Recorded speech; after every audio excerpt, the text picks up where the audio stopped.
Jason's RV sat silently on the public street until a cold, menacing notice appeared, threatening to tow it away without warning. His sanctuary was under siege by neighbors wielding power beyond the law. Tension crackled in the air as a quiet battle ignited. But what happened next will shock even those who thought they'd seen everything. But first, let's go back to the beginning. Jason's mind raced as he paced around the RV, a rugged, customized beast he'd spent years restoring. A rolling testament to freedom and hard work. It wasn't just a vehicle. It was a symbol of everything he valued: independence, escape, and a slice of life beyond the rigid rules he enforced professionally. Yet now, those very rules were being twisted against him by an HOA that refused to see reason. He dialed Denise again, trying to keep his voice calm, despite the simmering frustration. "Denise, I'm not disputing your concerns about the neighborhood's look or safety, but legally, this is public parking. You can't tow something that's parked within county regulations on a public street." He leaned against the RV, his tone firm but measured, the voice of a man used to negotiating disputes. Denise's sigh was heavy on the line. "Jason, I get where you're coming from, but the board isn't going to back down. Residents are adamant. They say it lowers their property values, attracts unwanted attention, and frankly, it's an eyesore." Jason clenched his jaw.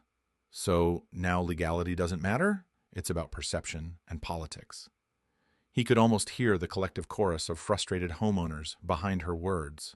That was the real power the HOA wielded: social pressure backed by the threat of enforcement. And here he was, caught in the crossfire of a neighborhood desperate to preserve its sanitized image, even at the cost of bending rules. He thought about his own role, the countless hours he'd spent balancing fairness and enforcement across the county. He'd fought hard to protect the rights of everyday citizens against overzealous restrictions. Yet here, in his own backyard, the rules he believed in were being challenged by a group whose power stemmed less from law and more from influence, and frankly, stubbornness. Jason wasn't just angry because of the threat itself, but because it struck at his identity. This wasn't a simple parking dispute. It was a clash between principle and politics. The HOA's position was grounded in a kind of social conformity, the idea that a community's worth was tied to appearances and exclusivity. His RV, parked right there on the street, defied that notion. It was a symbol of the unconventional, the free spirit they wanted to suppress. For a moment, Jason imagined the HOA board meeting, the polished residents with their manicured lawns, exchanging pointed glances about the problem vehicle. It wasn't about safety or lawfulness. It was about control, about maintaining a bubble that kept out anything or anyone that didn't fit their ideal. He felt a surge of defiance. He wasn't going to let them bully him into submission. If anything, this was personal. As the county's chief for parking contracts, he had a reputation for integrity and an unyielding sense of justice when it came to public access and fairness. The idea that an HOA, a private entity with no legal jurisdiction over public streets, could threaten him with towing was not just infuriating, it was an affront. Jason grabbed his phone, drafting a carefully worded email to the HOA board. He laid out the legal boundaries, the county ordinances, and his professional stance on the matter. But beneath the formal language simmered an unmistakable school edge of warning. This wasn't just about a parked RV anymore. It was about standing up to overreach, about defending a principle he had sworn to uphold. As he hit send, Jason knew this confrontation was far from over. The thin line between legality and influence was blurring, and he was about to find out how deep the HOA's power really ran, and how far he'd have to go to protect what was rightfully his. The stakes had just been raised, and the quiet street outside the gated community was about to become ground zero for a battle that went far beyond parking spaces. The thin paper warnings taped to his RV's windshield felt like daggers, each one a reminder of the mounting hostility from neighbors who once greeted him with polite nods, but now looked past him with cool indifference. Jason peeled one off carefully, the edges curling under his fingers. the bold HOA letterhead glaring back at him. Final notice: immediate removal required or vehicle will be towed at owner's expense. The words were designed to intimidate, yet beneath the formal threat lay an unmistakable sting, a personal slight inflicted by people who should have respected him. Jason's stomach churned. The RV wasn't just metal and fiberglass. It was a capsule of memories, long road trips that punctuated his otherwise regimented life, a symbol of autonomy that defied the uniformity this neighborhood demanded. It had been his refuge after grueling days at the county office, a mobile sanctuary where he could retreat from rules and regulations, even if only briefly. Now, those who once saw him as neighbor and professional reduced him to an adversary, a nuisance to be silenced. At the HOA's monthly meeting, Jason sat among the rows of polished mahogany chairs, the room thick with polished civility, masking simmering resentment. The board members, draped in their air of suburban authority, spoke in measured tones that barely hid their disdain. When Jason stood, his voice steady but charged with quiet resolve, he laid out the facts. The public nature of the street, the county's ordinances protecting such parking, and the arbitrary overreach by the HOA. Yet the responses were rehearsed, mechanical defenses born from entrenched social politics rather than law. Denise's gaze was sharp, her posture rigid as she countered, "We have an obligation to maintain our community's standards. This isn't personal, Mr. Miller. It's about protecting our investment." The rehearsed deflection bruised him more than he expected. This wasn't just about property, it was about exclusion. The board wasn't interested in law or logic. Their mandate was control, and Jason was the unwanted disruption. Behind the scenes, Denise had already moved to escalate the matter, calling the towing company with precise instructions. The cold efficiency of that action gnawed at Jason's nerves. He felt himself retreating, overwhelmed not by ignorance, but by the weight of community consensus turning against him. The irony was bitter. A man who wielded parking laws daily now confronted the impotence of legality against social enforcement. The emotional toll was relentless. Workdays blurred into nights plagued by anxiety, the RV's presence on that street a constant specter. His emails multiplied, weaving through bureaucratic mazes and HOA rhetoric, each unanswered message deepening his sense of isolation. Sleep offered no respite. Images of tow trucks and flashing lights haunted his restless mind. The sanctuary he once found in the RV now felt like a target marked for erasure. Then, in a rare moment of clarity amid the chaos, Emily Carter stepped in.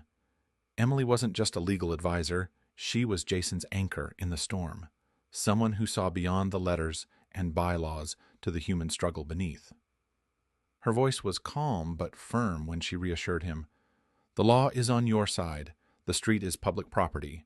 The HOA has no jurisdiction to remove your vehicle."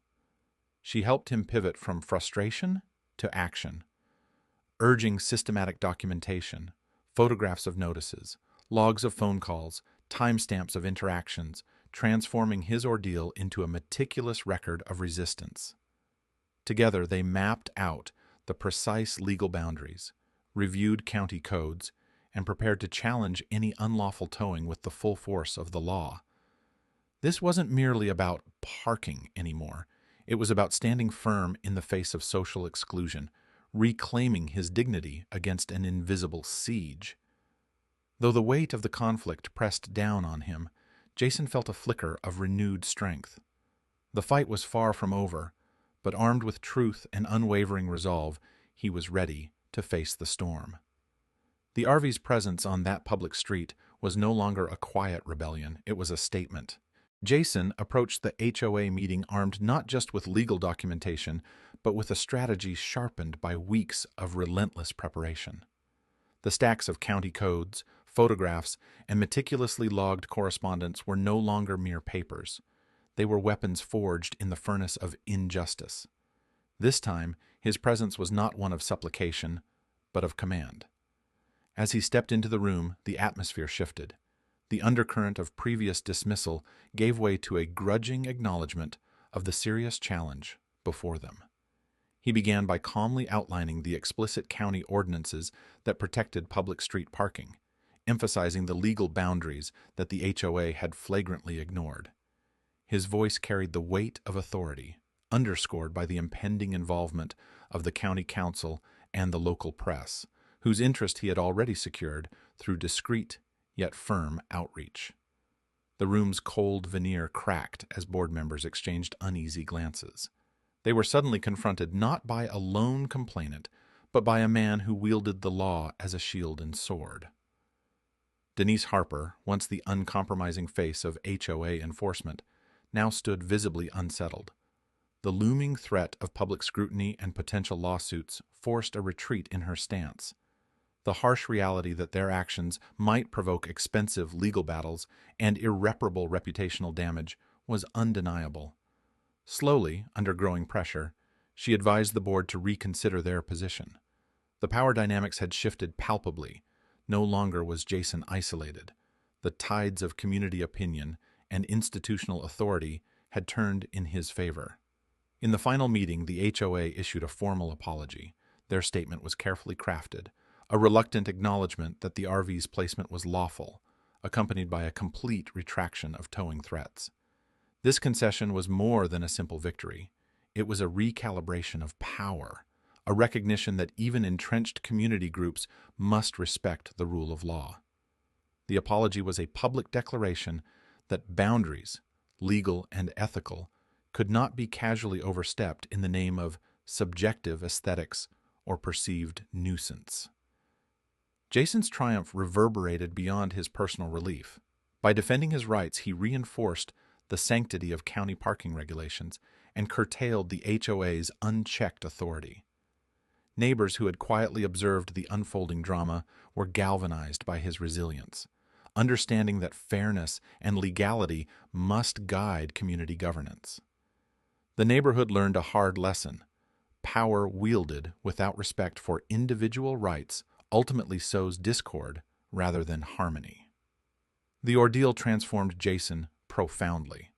Once a behind-the-scenes bureaucrat known only in official corridors, he emerged as a vocal advocate for residents' rights, a symbol of resistance against the creeping overreach of HOAs nationwide.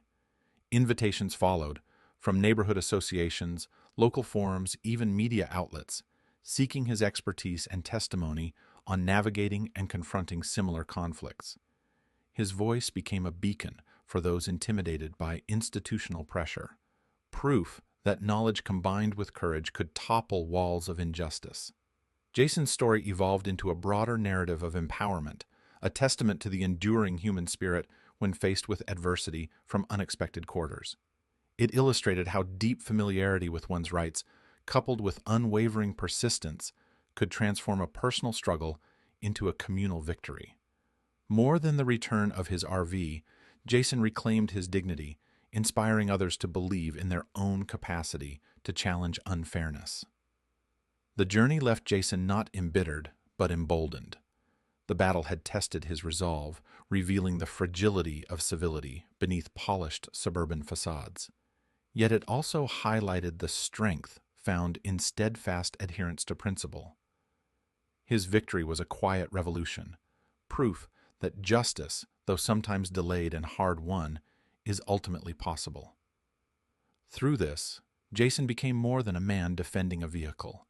He became a guardian of rights, a catalyst for change, and an enduring inspiration to a community learning to respect both its laws and its people.